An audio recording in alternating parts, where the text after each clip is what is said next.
Welcome to the Talk with Clads podcast. Your host is Katie Ann, an island girl on a journey with her guests to learn about their backgrounds, businesses, passions, experiences, life lessons, and wins. Come and laugh, cheer, learn, and plan with us. My friend, take some time to come and talk with Clads.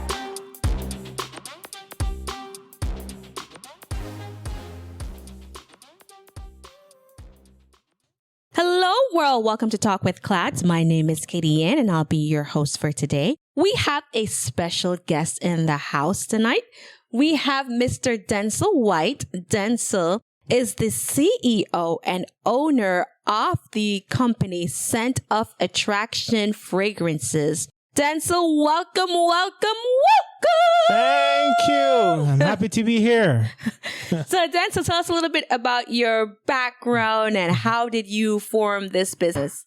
Alrighty. So basically, over the years, I've always wanted to do business. It has always been the most important thing to me ever since I was in high school. And then I decided that, okay, then let me get some basic knowledge in the business world. First by being an employee, then afterwards I decided, okay, let me start my own thing because of course your own thing is always the best thing. And I went straight into forming the business Scent of Attraction. Scent of Attraction is a fragrance business that, we cover all the major brands. We try to ensure that our customers are always comfortable and we put our customers first. All right. So how did you come up with the name Scent of Attraction? Because one day I was just sitting there and I was like, what do I want my fragrance business to be called? And, somehow it just popped in my mind and I was like, it's all about scent. Okay. The smell of fragrance. And I want it to be very, very attractive so customers can feel comfortable. And I want the name to be, catchy and it has to have something to do with what I'm selling. So it just popped in my mind. Oh, Scent of Attraction. I said, okay. This is going to work. So I just jumped at it and started to work with that name. All right. Okay. Mm-hmm. And so you have a marketing and a sales background? That's correct. Okay. And so previously you worked for you said you had your regular 9 to 5. So what made you make that jump? You said you wanted to do your own business, but what gave you that extra push? The extra push actually came from, okay, you are working for somebody. It's always good to work for somebody. There's nothing wrong with it. But I've always wanted to provide jobs. So instead of, I have the mindset of, an entrepreneur. So I've always said, what, instead of taking up space, being in a position where I'm an employee, then Jamaica has the situation where there's not a lot of jobs in Jamaica. So if I can be the kind of person that can lead by example, create a business and then have employees, then I always wanted to do that. Have persons working and providing a salary for them so that they can be happy and feed their families. Okay. Mm-hmm. And how did you raise funding to start your business? All right. Actually, I took it out of my salary. So I'm the kind of person that believes that, there's a 80-20 rule. My rule is actually a 50-50 or sometimes a 60-40 in savings. So what I do, I save 60% of my salary or more and I consume 40%. So this has actually given me a chance to say, instead of, having a lot to consume, I put money aside. I invest in other things until the money grow. And once it grows, I just invest it in things that will turn around. And that's how I got the money to start in the first place. Oh, very good. That's actually really good advice. So you call it the 60... I call mine the 60-40 rule. The 60, but that requires a lot of discipline. A lot of discipline. So you have to see money and look at it and say, I'm not going out tonight. Wow. Yeah. That's discipline because you're young and very, very disciplined. Yep. So how do you build a successful customer base? All right. So a successful customer base it's a little bit complicated, but at the same time, everybody that is buying something wants to be comfortable. And once you make your customers comfortable, our main role in the business also, or what we do and pride ourselves on, is repeat business. Because at least 90% of our customers always come back and purchase from us. Oh, that's really good. And that is what we're, looking to do all the time. Because, of course, they say it's 5 times harder to get a new customer than to keep an old one. So we always want to keep our, our repeat business, repeat customers. So that's what we push for every single day. And over the years, we've just pushed to get some good customers, and it works for us. Okay, so you mentioned repeat business. So how do you engage your customers so they remain loyal? All right, what we do, there's a number of things that we do. The first thing is that we have this thing that we call a repeat customer discount. So once you are a repeater, you're entitled to a discount, right? The other thing that we like to do as well is we keep a customer database as well. So a lot of customers will call us and they'll be like, okay, Montego Bay is a big place or Jamaica is a big place. So they'll call us and, oh, I'm calling you. I bought a perfume from you last time. And we were like, oh, yeah. How you doing, Mr. Jones? I remember you. Oh, and they're always fascinated by this. And they're like, oh, you remember me? That is so nice. And you remember what I bought? And I say, yeah, you got the Tom Ford the last time. You want to get another Tom Ford? And they're like, oh, yes, send me one. So, it always works that way. Very good. Very good. Every person likes to be recognized in some shape or form. So that's really good. Yes. So how do you market your business, and which tactics have you used to make it very successful so far? All right. So mainly, a lot of our marketing is done online. So it has to do with Instagram based marketing. We do Facebook based. So it's mainly social media based. Also, we have advertisements that we run in Jamaica as well. So we do newspaper advertisements. And we also use a lot of word of mouth as well, and flyers and business cards. So, of course, flyers and business cards works. And then, of course, everywhere that your customers go to, like if we have customers that goes to parties, we just go there and engage them. And it works. Mm-hmm. All right. So many people believe that becoming an entrepreneur, starting your own business is so hard. Right. So to the point that it can become so overwhelming. So why do you think people believe that? Because it is. Yeah, it is. It is rewarding, but it is very difficult. You have to give it a lot of time. It takes a lot of effort. There are things that are not going to work out. So if you don't have the mindset, it might come off as, something that you want to walk away from. But if you have that mindset to say, okay, then I have this dream, I want to achieve my dream, then you're going to push as hard as you possibly can. Because, of course, there's always going to be some things that are going to push you aside. There are going to be obstacles in the business. There's going to be the fact that things are just going to come up that you didn't plan for.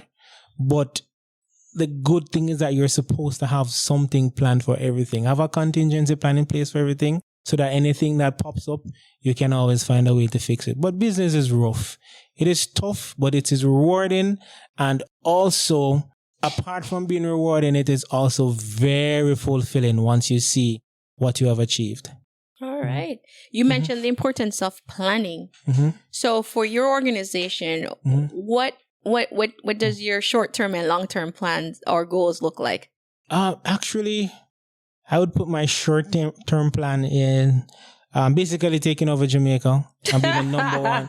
Yeah, that's true. I want to be the number one why not, right? provider in Jamaica, and that's not even my long-term plan. I want to go worldwide with this business, sell on all the major platforms, and just keep going until we're recognized everywhere in the world. Because, of course, the sky is the limit. We believe that we can achieve it because where we're coming from, we're very far from where we used to be, and we know that we can do anything. Okay. So you said where you're coming from and where you've been is not where you are right now. So what are some valuable lessons that you've learned along the way? Some valuable lessons that I've learned. There's so many lessons to learn. One, I would say, all right, let me start from the basics. The first one I would look at is your customers are going to try you sometimes, right?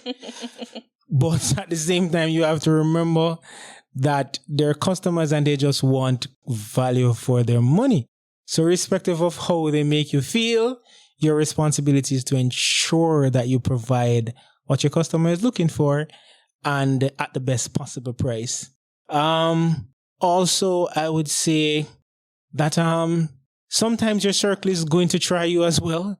Because your inner circle? Yeah, your inner circle is going to try you as well. Because at beginning, I used to think that, one of the one of my biggest set of customers are going to be my friends. and that is so not the case, which I've learned. That is not the case at all, because once you start the business and you start doing things, your friends are going to be some of the last person to buy from you. So then do you regard those as friends, or?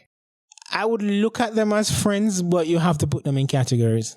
Okay. Yeah, I'd start to categorize my friends. I was like, okay, then these are good friends. These are okay friends. And these are friends that I can do without, but I'll probably just work with them, because everybody has their own kind of personality, right? Right. And everybody has their own way of, what they believe in. And other persons will see you as competition as well.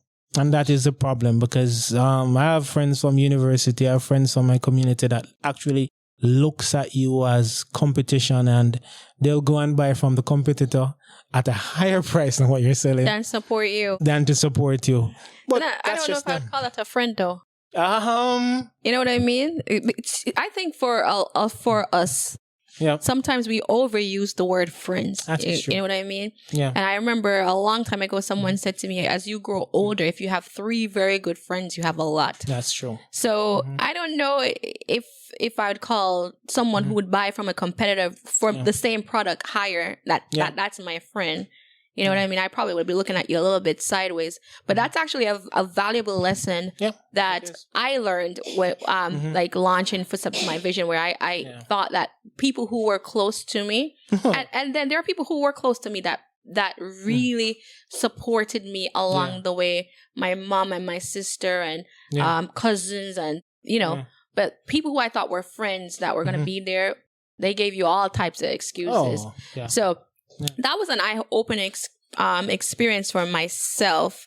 So that was a life lesson that I think I learned the hard way. It's like, because I'm team support all the time. Like, if you have a new product, I want to try it. Yeah. But sometimes, you know what? You need to save your money. You don't have to support everybody. So that's a lesson that I learned. But going back, because you said, you learned that your inner circle will try you along with your customers. Yeah. So doing business, I know it can be a little bit dangerous sometimes, because you handle cash sales at times. Yeah. So do you have any lessons from that, where how you've revamped where you do business a little bit differently now, because you do both cash and different forms of? I would say the most important thing is getting rid of the cash as quickly as possible. Especially in Jamaica. Yeah, if you're in Jamaica, it is critical. And, some of these banks in Jamaica has finally come around, and, the technology is actually coming across to them now.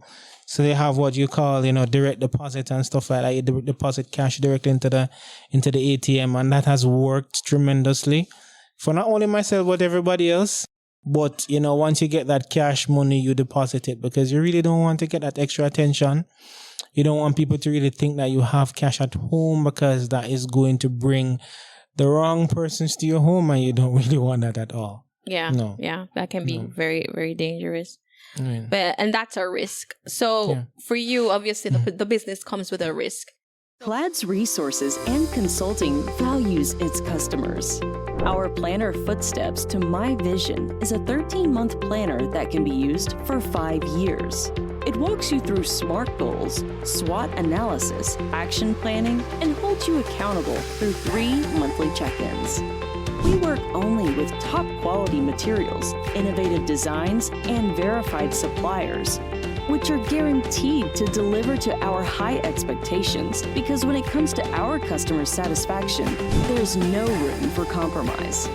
Made with high-quality PU leather, and Paper Planner helps you focus on achieving your goals by giving you a sense of personal and professional satisfaction. Some of the amazing features of this product: Vision Board Planner, luxury pen, 8GB USB flash drive, wireless mouse, ultra-elegant packaging box, available in 5 stunning colors: black, red, gold, pink, navy blue.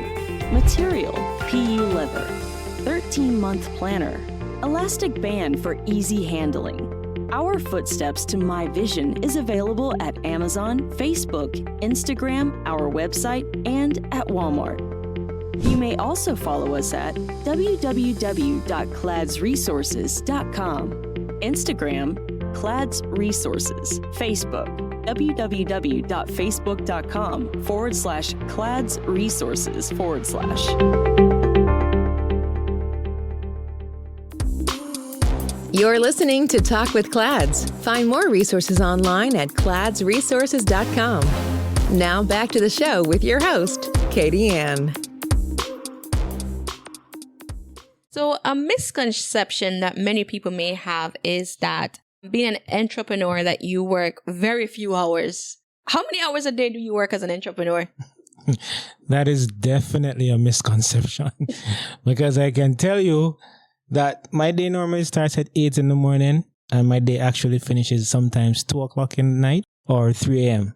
So it's really and truly a misconception because persons always say, oh, you can be at home when you're ready. You can just, no, it's not like that because yes, there's a front line or the front part of the business that everybody sees, but there's a lot of back end work that has to be done. You have to do all the necessary calculations. You have to set your prices. Everything has to be correct. If that is not done, then what you're going to have is a business that is selling and you're actually just giving away stuff. So you need to know what your profit is. You have to have your projections in place. You have to know exactly what you want to achieve. And if you don't have that on paper or you don't, spend that extra time to do that, then you're just in a circle spinning around and you're not achieving anything. Oh, that's very good advice. Mm-hmm. How has being an entrepreneur affected your family life? It has affected my life significantly because a lot of the time that I used to spend, especially with my mom and my daughter, she used to love going to the beach. And I was actually the fun person in the family. So I would be going to all the different recreational areas and stuff like that. And I realize now that, a lot of that has cut out or I had to basically stop most of that. And it has affected everybody. Personal life as well. A lot of my time has been invested in business. So I actually don't get that time to probably spend how I want to spend it. But I try my best on a daily basis to even do a little stuff. Family life, personal time as well. It affects my personal time because I used to like watch 1 or 2 movies. Everybody loves social media. I don't have a social media life. I don't have a movie life. I just have a business life. Social media, but social media for business. Social media only for business because by the time it takes for you to answer all the customers that you have on your different pages, then you won't have another page to look at. That's how it works. So what motivates you? I think it's inner motivation. Basically, the drive to achieve is what, what pushes me all the time. I've always wanted to have something that I can leave behind. So it's not only about, what Denzel wants to see, things going good for himself and I want to, no. I've always, thought about, my daughter leaving university or going to university. I don't want her to go there or leaving university and have to find, her own money to buy her own car or buy a house. I want to do all of that for her. I want to leave something for the next generation as well. So for her and her daughter to come or her children to come, future planning, forward planning, I always wanted to have something left behind so that they can be comfortable and just add to it from there. Okay. So we talk about motivation. What about fears? What is your greatest fear and how do you manage that fear? My greatest fear is actually failing and not be able to, rebound. So it's not only about failing because failing actually happens. And if you're a business person, things are going to happen. You're going to fail sometimes. You're going to buy something that you think that you can sell and it's just not selling. So that's kind of a failure. You're going to do some stuff in business that are just not going to work out. But, the thing is that once you use your mind and you find something else that works better than what failed before, then that's a thing. That's called rebound. And once you believe in rebounding, then you'll always be successful. Always. So you spoke about failing a while ago. So what has been your biggest failure and what did you learn from it? I would say that my biggest failure, all right, my biggest failure, I would say, would be investing in something before that was actually not one of the best moves that I could have made.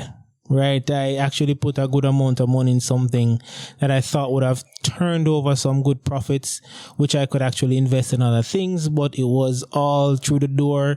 I still have some of the stuff that I actually purchased, even though I can walk by them and look at them and like, oh, that's you over there. Yeah, so I can still look at them and I can see that, you know what, there are going to be things that you're going to do that are going to not be the best decision. But as I said before, rebounding is the best case. You just always try to find something else that works better than the mistake that you made before, and you move right along. And don't even carry the baggage with you. Failure happens, rebounding is the best thing. Yeah. So as you know, sometimes we do compare ourselves and our journeys. We may look online and we see a business booming and you're like, why can't I just do that? So do you find yourself comparing yourself to others? I think comparison is probably one of the worst things you can ever do. A lot of persons do it, but you see, everybody's journey is different and everybody's business, you know, the way you go about business is different. A lot of persons might get say for example, somebody was lucky enough to get $1 million loan, but you could have only got $10,000. Are you going to compare yourself to that person? Everybody's journey and the finish line for everybody is not the same. Yes, the outcome might be the same at the end of the day, but the journey is always different. So it's always good never ever to compare yourself with other persons. You can use them as a benchmark. There's nothing wrong with that. You can look at them and say, okay, then, all right, they have 10,000 followers on Instagram. I want to have 10,000 followers on Instagram. I might not do it the way that they did it, but I can find my own way to get 10,000 followers on Instagram. Oh, looks like they're making at least $50,000 per month. I need to make $50,000 per month. I might not get it in 2 months that they got it, but I can get it in 5 months. And you just keep your own goals. And you know, you just push for it and you will achieve it. Yeah. You know, I was looking on social media actually, and this is going to be a very unusual reference, but I was looking on something that, because I follow Spice, and I looked at something that she said once. Right. And she's similar to what you said. She said everybody's journey is different. Right.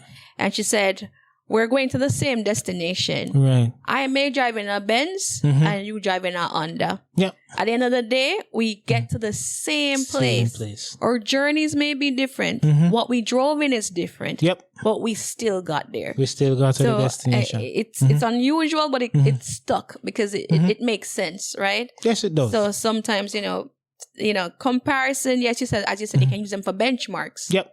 But, you know, I wouldn't hold myself accountable based on someone else's standards. Yeah.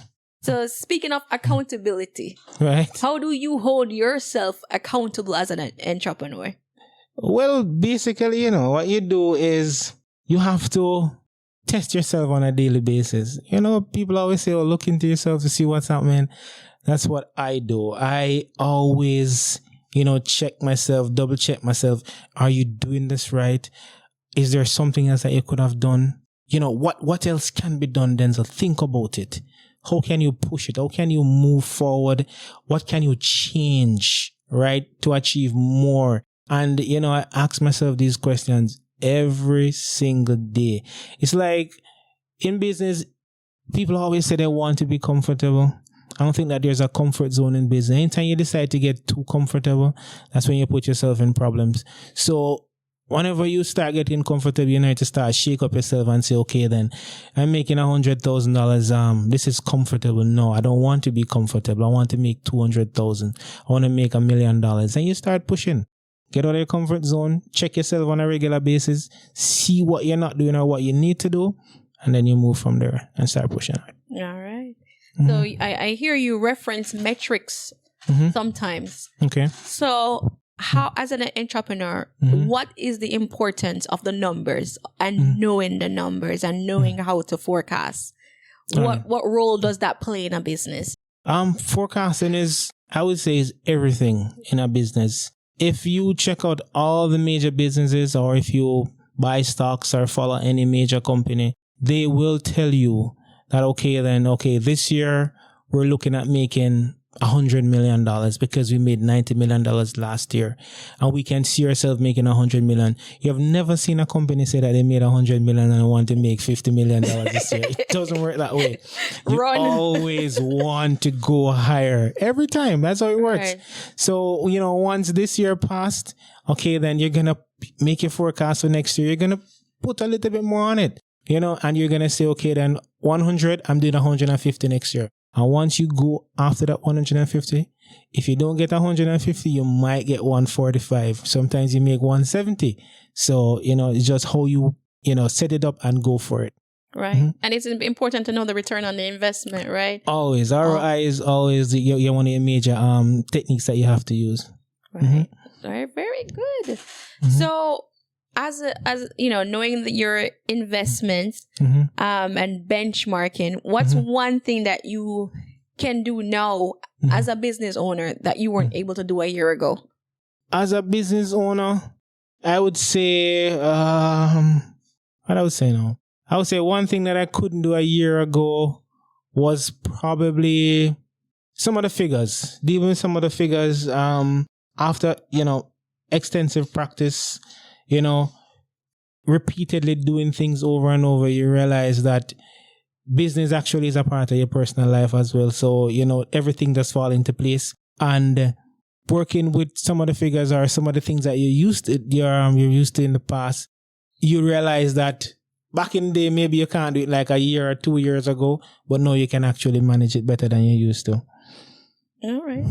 So going to that, because you've had formal education before stepping out, do you think a formal education matters in pursuing a business venture?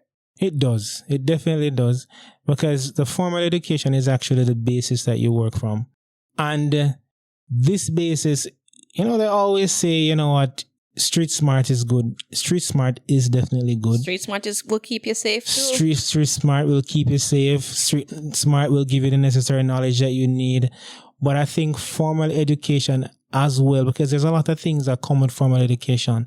Like, for example, public speaking or interacting with people. Street smart, some of the time you don't get to have that kind of, you don't get to learn that. But when you do, for example, a degree or even if a bachelor's degree you're looking at, you can get that kind of, doing different kind of courses. You'll get a background or some form of knowledge in, accounting. You'll also get some knowledge in marketing. You'll also get some knowledge in public speaking, meeting persons, how to interact, how to pretty much work with just about anybody. And, that's what the education system will teach you. Of course, you will need your own knowledge though after you finish with school, because a lot of schools don't teach you how to make money for yourself. They teach you how to make money for someone else. And that's the thing. Yeah. And also experience does play a crucial role, because while I believe in formal education, I also believe that nothing teaches someone better than experience. That's true. There are some things that you can skip with the formal education, but with the experience, sometimes that kind of, it's a better teacher. Also, there are certification courses that you can probably do too, versus if you can't afford a formal education, because schooling sometimes become very, very pricey. Actually, I think of schooling now, education being in the system for such a long time. I truly believe that is a huge business itself. Yeah, it is. This is a system. And I always tell my friends that at the end of the day, education is important. But I put knowledge way ahead of education, because you see, the thing is that if, for example, I always tell them, this is what I say to them.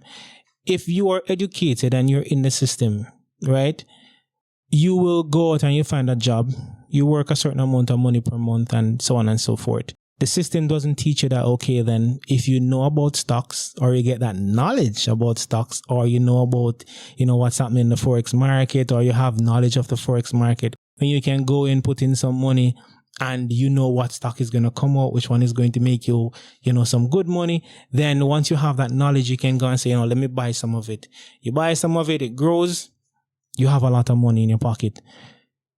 The system doesn't teach you that. But once you desire that knowledge, you'll go out and search for the extra knowledge. on your own. And once you get that extra knowledge on your own, you're going to love it and you're going to push hard for it and it's going to work for you. Yeah. So being a lifelong learner, I would say is That's very correct. important. Extremely important. Yeah. So let's talk about influence, right? We have people who are influential to us in so many different ways. It could be a stranger, that has touched us in a different way. It could be a family member or friend, teacher, or role model. So who has been the 3 most influential people in your life? All right. So the first person I will talk about is Robert Kiyosaki. So Robert Kiyosaki I pretty much follow him on everything. I've read his books because a lot of the things that he speaks about, if you practice them, you'll definitely go far. Even when you talk about the quadrant, he always speaks about, the quadrant where, you're an employee, you're an investor, or you're a business owner. And of course, once you move from being an employee to being a business owner, then you're going to see the difference in your life. Once you move from a business owner to being an investor, everybody wants to be at home or you want to be on the beach one day, right? And you're relaxing and you're making money. Do you know how good it is to be sleeping and making money? Oh, it's one of the best experiences you can ever have. You're just at home. You don't have to put your hands into anything to make money. You're just there. The figures are just growing and you're just relaxing. Okay. And it's one of the things that, Robert Kiyosaki talks about on a daily basis. And I actually follow him completely. Okay. I respect him. How did you learn about? Because this is the first I'm hearing about. Oh, you don't know about Robert Kiyosaki? No, so you have to tell us a little bit more. No, you have to. No. You need to go. Right? You need to go on Instagram even right now and follow. So he's Robert alive? Kiyosaki. Of course he's alive. Oh, okay. You never heard about Rich Dad Poor Dad before? Okay. He's the one that writes Rich Dad Poor Dad. You never read that book? No, I have not, but my husband has. Yeah, so you need listen, to read the book. I've heard Rich Dad Poor Dad, but I did not know who wrote the book. You know what I mean? You hear the references all the time. Actually, I was speaking to my brother this today and he referenced Rich Dad Poor Dad. Yeah. So that's a very good book to read. You need to follow him because he does his daily interviews on Instagram, and he's gonna tell you what's happening. He talks about Bitcoin. He talks about pretty much everything that you can invest in that can make some money for you. Yeah, I'll definitely for sure check him out because I know my husband is a big Rich Dad Poor Dad and Napoleon. I don't know whatever his last name is, Napoleon Hill. Yeah. Thing. All right, so that's one. Give me 2 more. I would think that somebody that I've always looked at is maybe Alexander the Great as well. And one of my favorite quotes is that what he always says that, bravery, or the person that goes for it the most will actually achieve it. Because you know what? Alexander conquered a lot of things he did. If you ever maybe read about him or, you can watch the movie as well because he has a movie out there. You realize that some of what he tried to do, persons will tell him that you can't do it. Yeah. Right? But what he did was, there's nothing that I can't do. Well, I will tell you, I don't know Alexander either. Oh, you don't know Alexander? I know, I think that Alexander dead long before my born still. He's dead a long time ago. We can't follow him on Instagram. He's dead a long time ago, but one of my favorite saying is, fortune favors the bold. Fortune favors the bold. And, the person that sits back and relax and use social media or watch TV on a daily basis is a person that's going to stay sitting back watching social, and being the same thing. Because they always say that if you do the same thing the same way every time, you can expect the same result. Right. But if you try to do other things, then you can expect a different result. And the person that goes for it the most is the person that will achieve it the most. So fortune favors the bold. Fortune favors the bold. So just make a step. Go for it and you'll get it. That's how it works. That's a really good one. That's a really, really good one. So would that be an advice that you'd give to someone that's trying to be an entrepreneur? Yes, I will. I will tell them that, I have a lot of friends that still, 10 years ago, they're still waiting to start their business. And I always smile and say, yeah, man, wait until you're 80-year-old, you're going to start the business because that's how they are. They say, okay, some of them will say, okay, I need $1 million to start. I'm not going to wait until I get $1 million. If I have $500 in my pocket, I'm going to start with it. And then once you start, you can go anywhere. Right. But if you never start, you can never get anywhere. But do you think mindset plays a part in that? It does. It does. Because a lot of persons really and truly are not, and don't get it wrong, a lot of persons are not made to be business people. Well, not everyone can be a leader. Yeah. You know, if everyone's a leader, who follows? That's true. You know, Jesus had 12 disciples. Exactly. Per the Bible. Yeah. Point blank, period. Yeah. Somebody had to follow. Yeah. All right. So you said fortune favors the bold. Yes. So we have Alexander the Great. So who's the third one for you? This one is going to sound a bit different, but I've learned a lot from my dad. Oh, okay. Not in the right way, but in the opposite way. Oh my Right? gosh.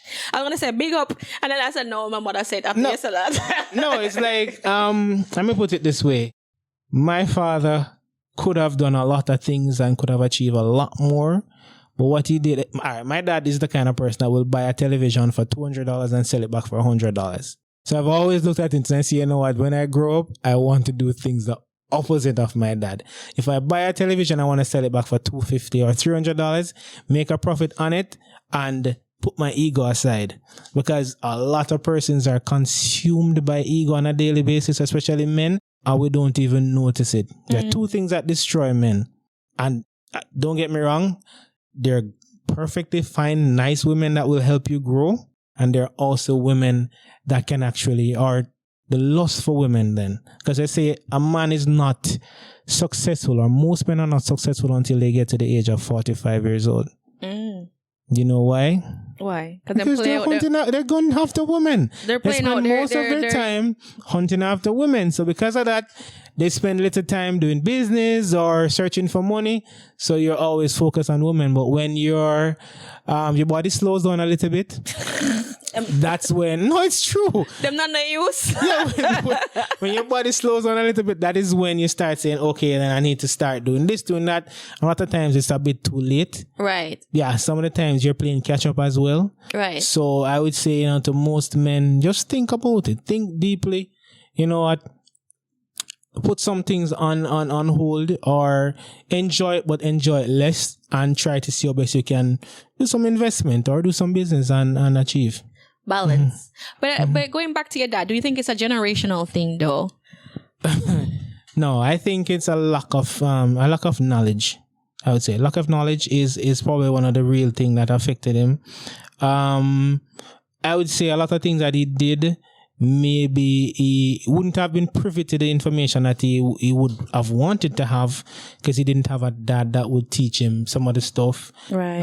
Or tell him how to go about this or that, or and some of the times I think also not generational issues, but an ego issue as well, because a lot of men like to have that thing about them. Oh, I'm the boss of the party. Once I walk in, I'm the boss, and that kind of actually... It still happens today. Yeah, it does. And it affects us significantly.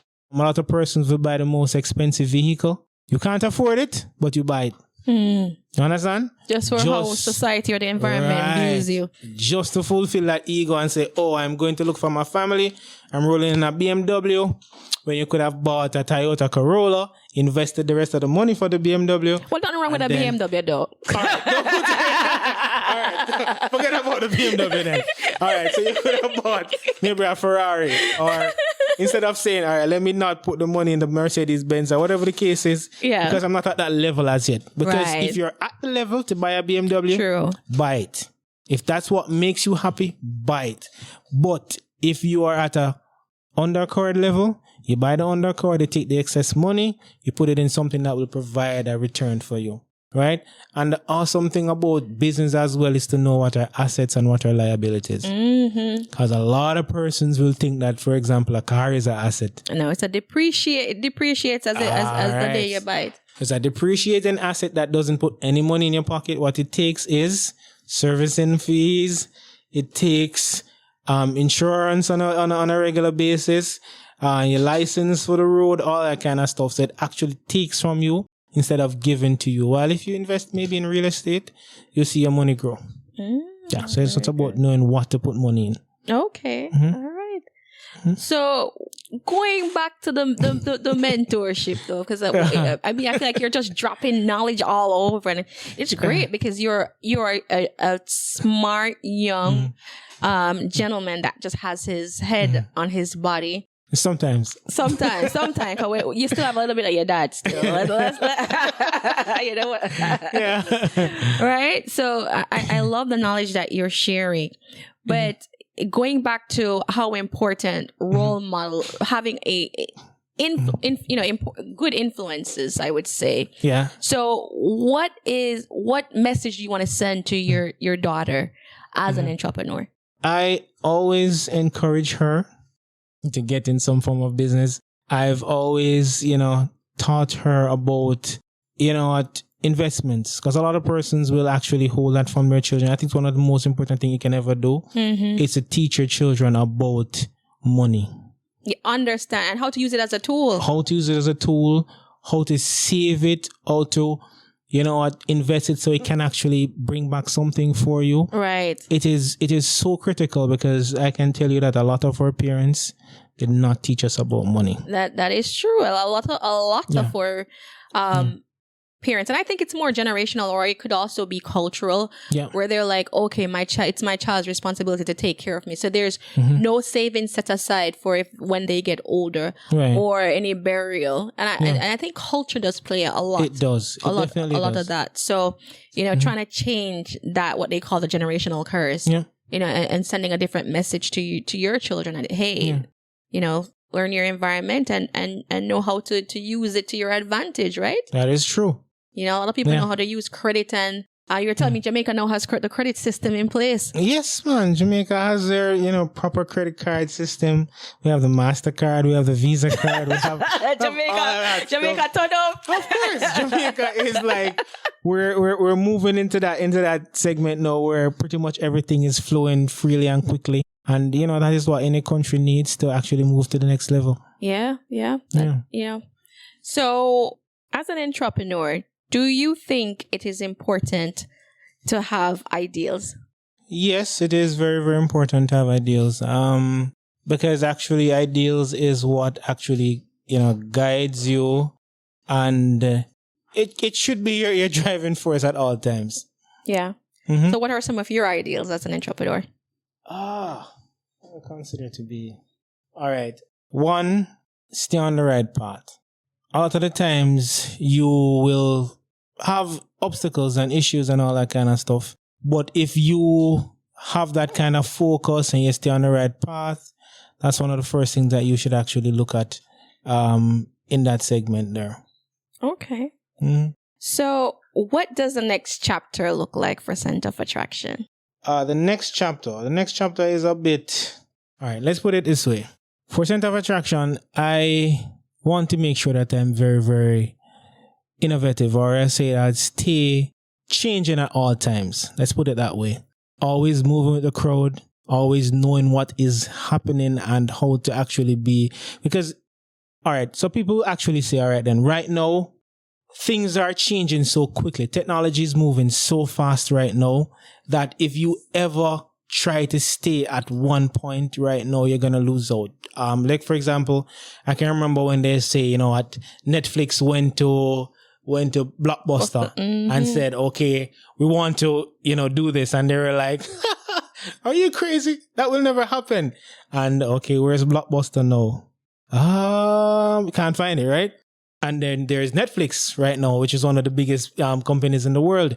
So, it's always important to have, I always want to have the newest fragrances. I always want to have, the hit thing. Whatever is going on, I want to be a part of it. If something is changing, I want to change with it so I can always keep going. My customers are always engaged. They're always looking at something and say, okay, then I want to be a part of whatever this company is doing, because they are keeping us engaged. And that is why even social media, I tell you, I don't have a personal social media page, but I'm on social media every single day. This is probably the longest I've not been on social media, because I go on my page every minute. I answer my customers.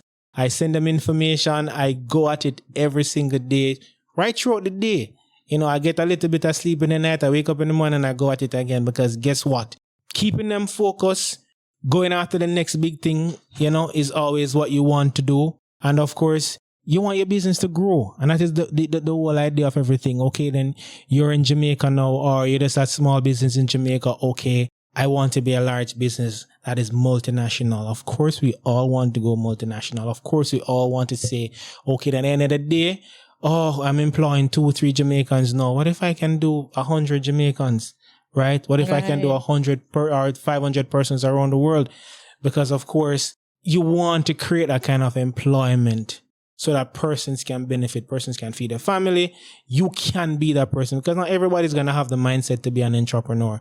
Not everybody's going to have the mindset to, create for people. But if you can do it, then of course you can always, move in that direction. Wow. So you've definitely described being a transformational leader, where you're constantly working with that vision of changing and improving and, just creating a vision of the future. Yep. So where can our listeners connect with you online? All right. So basically right now, our main thing is Instagram. So we're on Instagram, Center of Attraction Frig, FRAG, right? We're also on Facebook as well. Center of Attraction Frig as well. You can go on it. On Instagram, you're going to find all the photos that we've posted. You're going to see, different information on prices, on the quality of the products, on, longevity as well. All that information is covered on the page. So you can just jump on, you're going to see, who makes fragrances, what is included in them and all that kind of stuff, which will give you an idea, of what you need to purchase. And of course, we are very, very, very, very, very, very, very communicable, because what we always do is to ensure that we follow up once a customer sends a message in. We're going to go in there and, post a response as quickly as possible so that they can have the necessary information. You can also find us on, what's the name again? So you mentioned Instagram. Yeah. So Facebook too? Instagram, Facebook. We're also on TikTok as well.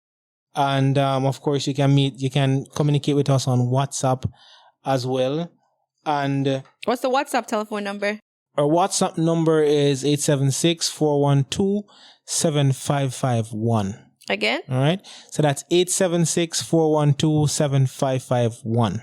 Okay. Right. And can you repeat the Instagram and the Facebook and the TikTok handle, please? All right. So Instagram. So we'll pretty much try to keep it consistent.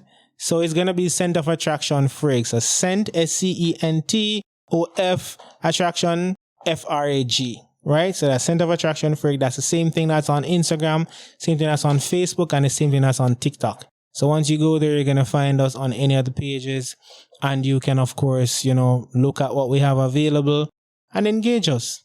All right. So it's come to the point in the show where I like to ask my guests, what is one question that you would have liked for me to ask that I have not asked you today? All right, one question. That one question. Let me think a second. I would say it has been extremely fun. I love, all of this. You've touched on some extremely important, points, asked some really relevant questions, some really important questions. Because of that, it's a little bit difficult, but I'm going to tell you something. I'm going to say my question would be, all right, so the question that I would have I've wanted you to ask me is what I would actually change about, doing business in the past. And I would say what I would want to change is I would actually want to start earlier. And, which is very critical. You have it in your mind. You've always wanted to do it. A lot of the times I would think that is lack of resources that actually held me back a little bit. But the mindset actually pushed me, a lot to actually invest what I had and see outcome.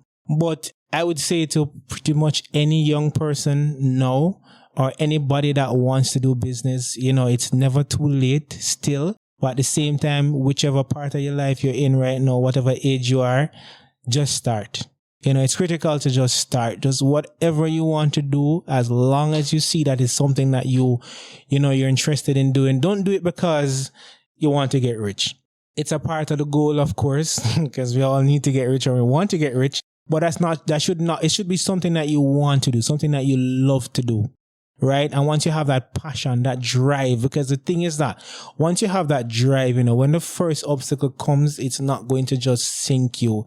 It's going to refuel you. And that's the thing. Failure can be refueling, because once you have that kind of failure, you're going to say, okay, then how can I get past this failure and move to another segment? And that's a critical thing, because up to yesterday, I was telling my uncle that I'm the kind of person that thinks of a solution before, as soon as a problem comes about. Because other persons will sit and they'll wallow in the problem and they'll say, oh God, how am I going to get through it? I think of the solution immediately. What can I do to get out of this? And, that's my mindset all the time. So once you have that kind of mindset, you're going to keep going, because once something fails, you're going to just create and create and create and create other escape plans. And then you're going to realize that, guess what? I'm on a road or on a path to greatness, and you're just going to achieve what you're supposed to achieve, which is what we all want. So I'm encouraging everybody, do it.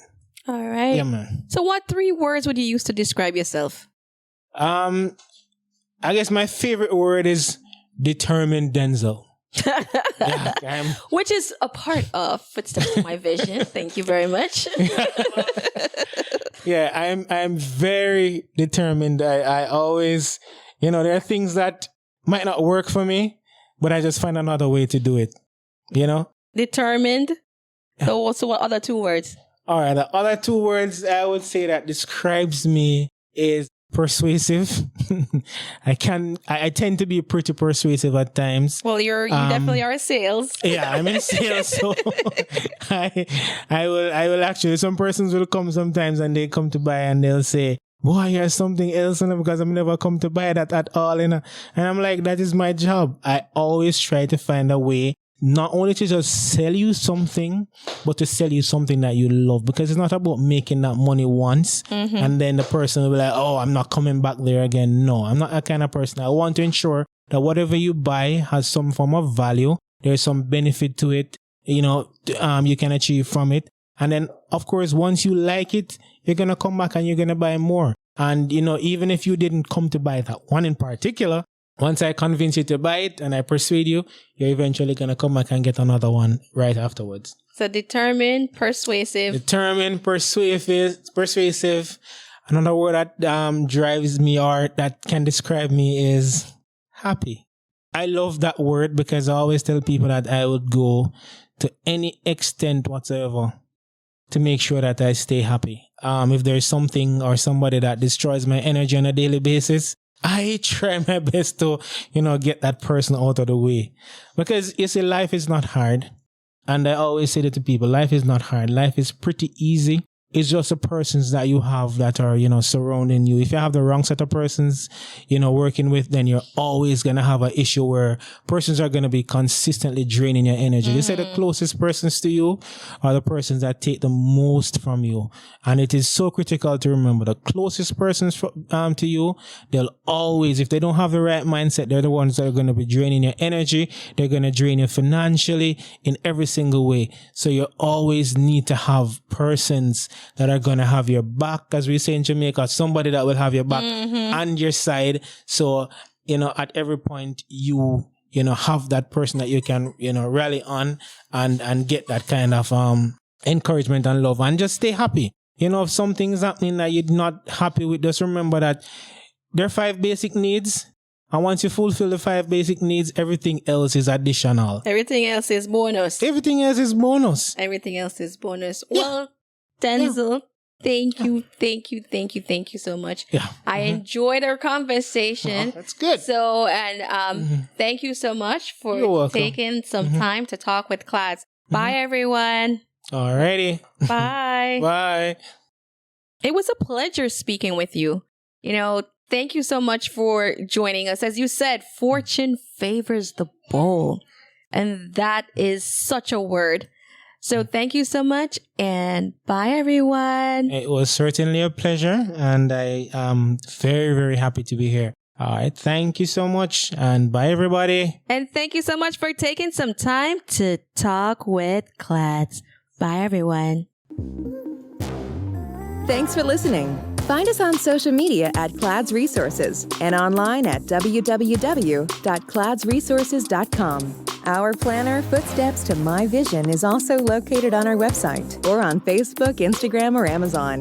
Don't forget to like, subscribe, and share, and check back weekly for new episodes. Until next time, keep creating your footpath to your vision.